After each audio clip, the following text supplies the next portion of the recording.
This is Valley News Live at 6. Fargo firefighters saved a woman from the Red River this afternoon. Good evening and thank you for joining us. I'm Katie Opperly. Fargo Fire responded to a report of a woman who was in the river and could not climb the steep banks. When crews found the woman, she was struggling to stay above water. As she slid under, one firefighter brought her to shore. The Fargo Fire Department wants to remind everyone to be careful when around water. One person is in the hospital after a boat caught fire in Little Cormorant Lake. Deputies say it happened around 1 this afternoon. They say 2 people were on the boat, but only 1 was hurt. The cause of the fire is not known at this time. An Adams man is facing several charges after an incident in Walsh County last night. Officials say they received a call about an intoxicated semi-driver. Deputies say 58-year-old Lynn Kuba threw beer cans at the woman and fired a gunshot when she reported his license plate number. Deputies say when they found Kuba, he took off into his house. After 20 minutes, he came out peacefully. He is being charged with terrorizing, reckless endangerment, and firing a gun within city limits. Now let's take a look outside and head on over to our meteorologist, Justin Fanfarelli, for our check of our weather. Justin?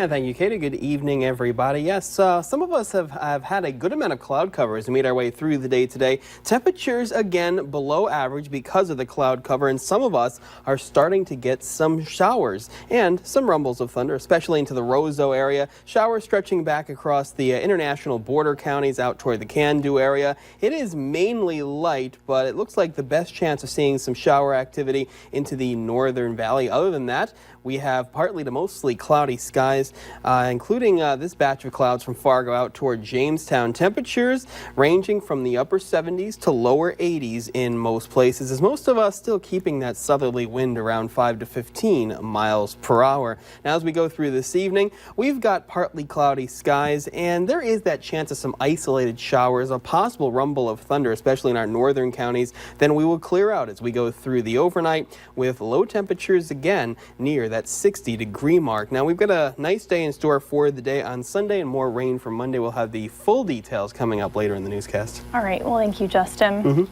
We now know the name of the man who was killed in the Richland County crash last night. Officials say 38-year-old Christopher Barr of Popinski, Minnesota, was driving on County Road 81 when he lost control of his vehicle and spun onto into a semi towing a hay baler. The semi struck the passenger side of the vehicle, splitting it in half. Barr died on scene, and the driver of the semi was taken to the hospital for minor injuries.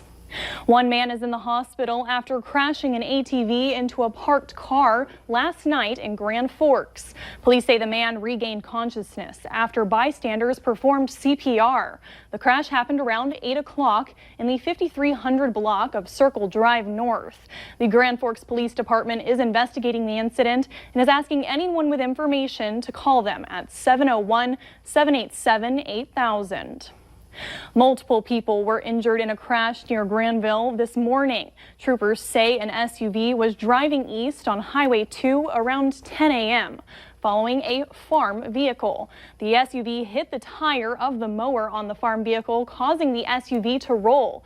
Both drivers and the passenger of the SUV were taken to the hospital for minor injuries. The driver of the SUV was charged with following too closely. A race car driver from West Fargo is helping kids who are going back to school. With the help of others, she's donating more than 50 backpacks. Valley News Team's Joshua Pagaro joins us live from the Buffalo River Racetrack. Joshua, what's going on there? Katie, what I can tell you is that there's a long line right now to enter the racetracks. The races start at 6 o'clock, but the focus today is on Tori Fisher, as you mentioned. She's been driving for 19 years. She began when she was 7 years old. Think about that. Now, tonight, she's hitting the racetrack in Glendon, as you mentioned, combining her love of racing and children. Fisher says she's a teacher at Fargo Public Schools and understands how many parents may be burdened by buying school supplies. So tonight, for Fan Appreciation Night, dozens of kids will get free backpacks.